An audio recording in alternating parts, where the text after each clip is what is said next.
Hello everybody, welcome to Wonky Angle, where I talk about electronic music, both new and old. And today I'm talking about the new album from Tim Hecker, Konoyo. Tim Hecker is a Canadian experimental ambient artist who is one of the most unique and easily recognizable names in this genre. Longtime critical darling, is one of those people who is so often credited with moving the genre forward, and I think I generally agree with that consensus. I don't love everything he's ever made, but he is undoubtedly one of the most creative I've come across, and the kind of artist this genre can always use. And he is one of the few artists out there that's found a way to utilize elements of noise music in a way that I can enjoy and get emotionally invested in.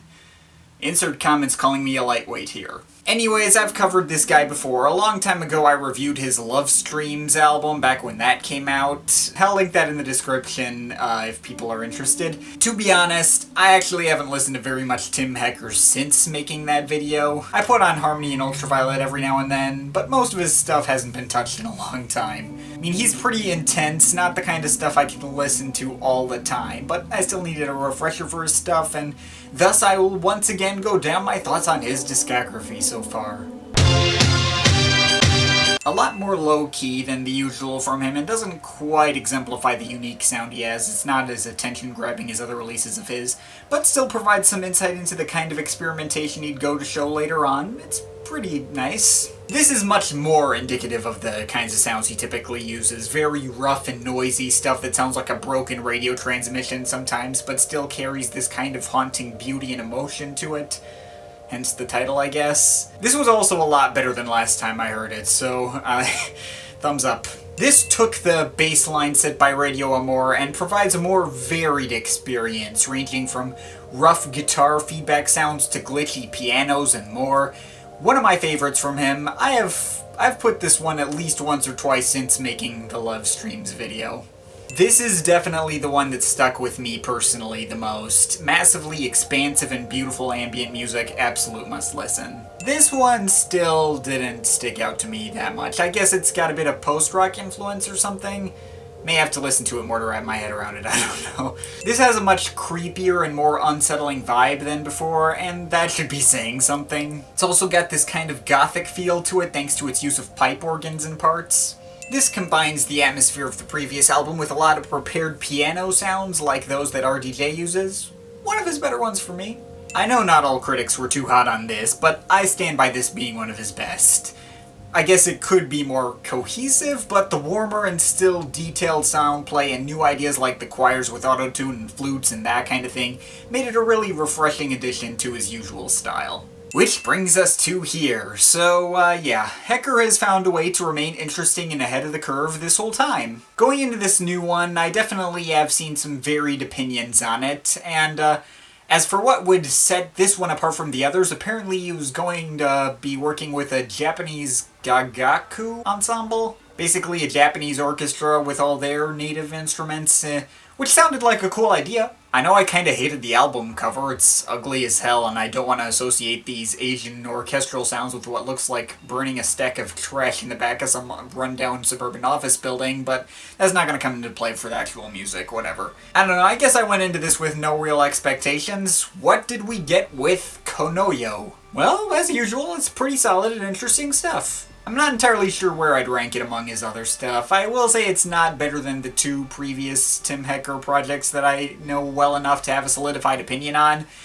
i.e. it's not better than Harmony and Ultraviolet or Love Streams. But I do think it's better than some of his less impactful releases like his debut and Imaginary Country. Konoyo certainly isn't his most attention-grabbing release to date. It does fall into the background pretty easily for me, but I do really like the new choices of instrumentation. Occasionally gave me some Andreas Vollenweider vibes in parts, and that's always a plus. I don't think it's great, but it's certainly quite good and worth people's time. So, individual tracks. Some of these definitely have more for me to say than others. This album does have a bunch of his longest tracks to date, Hecker has always had at least one or two lengthier pieces that can go up to 7 or 8 minutes. He's had like 2 or 3 that made it to the 10-minute mark. On this album, there's one track that's almost 9 minutes, one that's almost 10, one that's about 10 and a half, and one that's over 15. And there's only 7 tracks in the album on top of that. Now, of course, I'm all for longer tracks, so long as you can find a way to justify that length, and, well, some of them do, and some of them not as much. The opener, This Life, honestly was pretty forgettable for me more often than not. It has some neat metallic melodic lines in parts, and gets rather dark and dissonant in other parts,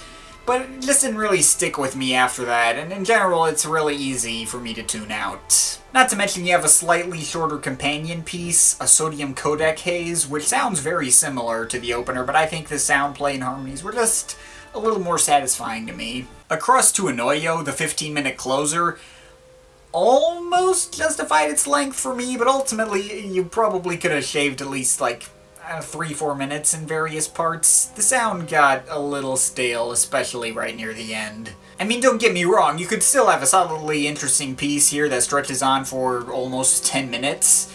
It certainly has enough interesting moments in it to justify that. It has kind of a spooky, minimalistic vibe at first, with some plucked Asian strings and banging on this single drum.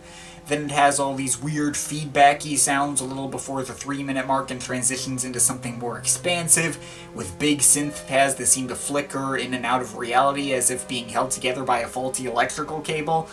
And finally, about 9 minutes in, there's some more bassy sounds that come in to fill the mix. Only trouble is, that's like the last new idea in the track, and it's cool up to the point where the oriental pads behind it fade out a bit, around the 12-minute mark, I want to say, and the bassy plucking almost ends up by itself. That could have been a satisfying way to end this track. But then the pads just come right back in, we keep going another 3 minutes without any more new ideas being introduced, and then it just kind of ends abruptly. I know part of the appeal of some ambient music is to be more immersive and for you to forget that time exists, but I don't think this closer quite hit that level for me. Like, I don't know if that was even what he was trying for in sometimes. Heck, I think the other 10-minute piece, in Mother Earth Phase, was probably pulled off a little better despite having less going on, I think. There are some parts that feel rougher and almost glitchy, but some parts which just have a soothing pad with bright, sparkling synth melodies, and it's absolutely beautiful. And there's some deep cello-like sounds that add to the overall vibe quite nicely. Sorry if I'm not getting the specific names of the instruments used right, but whatever. The other 9-minute piece, Keyed Out, was also pretty well executed, but more because of the variety it brought to the album, being the most abrasive, harshest, and darkest piece in the album, with a lot of ear-piercing synth leads that give this album more of an experimental edge. There are the tracks that I think have more texture and interesting moments than this one, and ones I find more pleasurable to listen to, but the fact that it sounds different to the other tracks on here certainly works in its favor. As for the remaining 2 shorter tracks, both of those stuck out as highlights to me on here. In Death Valley had among the most defined instrumentation in the bunch, especially right near the beginning where you can hear the individual plucking and percussion elements, at least before a bunch of dissonant synth washes with lots of these twinkling but piercing synths come in and repeatedly and forcefully shove themselves through the mix, and about 3 minutes in switch over to some even less rhythmic sounds that end up rather drone-like. It's got more going on than some of these longer pieces do. And the shortest piece on here is a Rose Petal of the Dying Crimson Light. I like that one for just being the quietest one on here, a more minimalistic moment of respite that only needs some simple piano-like sounds to immerse myself in, and it's quite peaceful and beautiful. I really like that one. And I think that's about all the thoughts I have on individual tracks here. So, overall on Konoyo, I do definitely have slightly mixed feelings on the project as a whole. Some of the oriental pads could get a little grating and screechy, not the kind of thing I'll be in the mood for all the time. There are moments that got a bit dull to me and I tuned out a little. It's overall a little inconsistent and just probably not one of my biggest favorites he's ever made.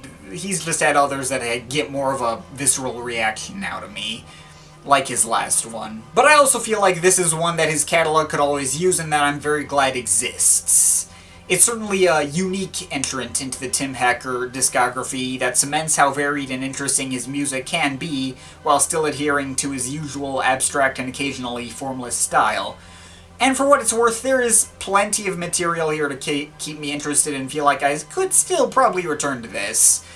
It's certainly not quite like other albums I've ever heard before. Not only can I give it points for its creativity, but there are some genuinely really immersive and beautiful moments on this thing that I enjoyed a lot. So in spite of all my gripes with it, I think I can still probably give it my recommendation in the end. He's had better, but this is still solid, and I'm overall feeling a 7.3 out of 10. But of course, this is just my opinion. You can feel free to disagree with it, but I'd like to hear your thoughts, so leave the comments in the comment thing down there. Shout out to my Patreon supporters. They're awesome people. If you want to add yourself to that list or make me review something, the link to my Patreon is in the description. But yeah, that's pretty much it.